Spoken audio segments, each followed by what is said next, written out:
Hey, welcome to Racket Stringing Tips. Well, actually, it's Racket Stringing Pro now. I'm kind of switching over to a new name.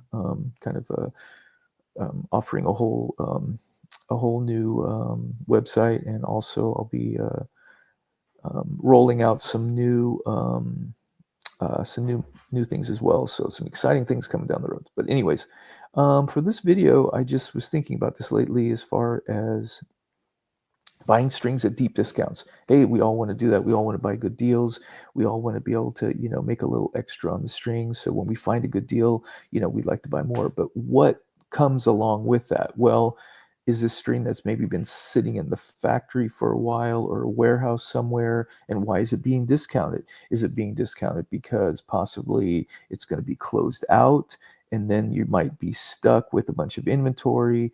And then, you know, or you have clients that are possibly using this, or maybe moving on to the next uh, new string that's going to replace it down the road, and then you have a bunch of stock that nobody wants to use.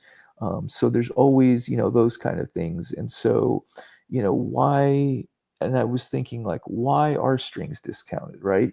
Aside from the fact that it's because they're being closed out. Well, I mean, there could also be other factors, such as over abundance of strings in the warehouse or the factory, and so they need more room.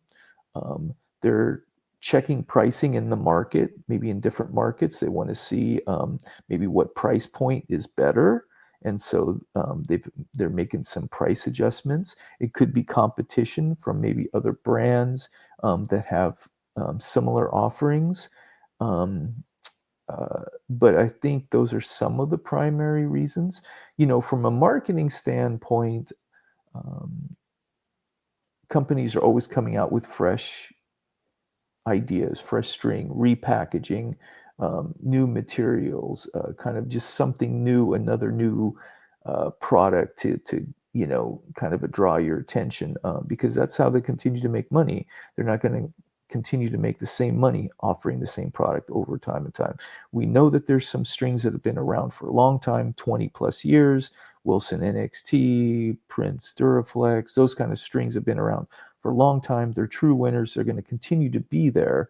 But for a lot of the other strings, they do have a certain life, and they do get discounted, and they end up being replaced, or they just kind of go away. And so when you're considering buying deep discounts, just remember that potentially um, you could be stuck with a bunch of inventory that you might have trouble moving. But there are some pros to this too, right? You could experiment with some of your clients that maybe don't quite have a good setup.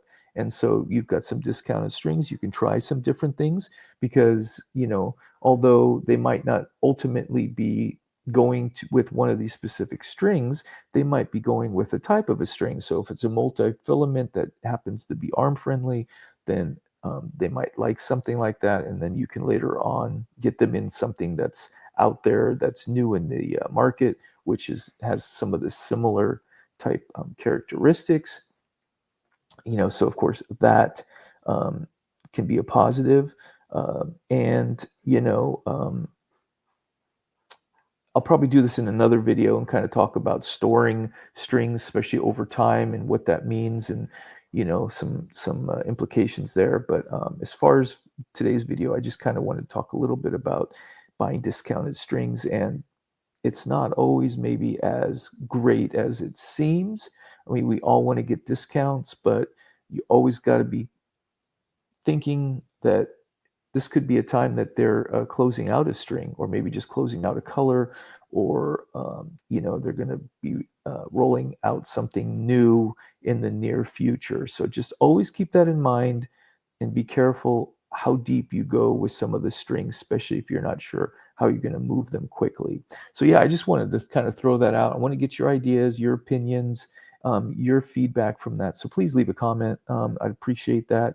And I will kind of leave the whole outline of what I was kind of going over today. I'll leave that in the description, and I'll see you next time. Thanks for stopping by.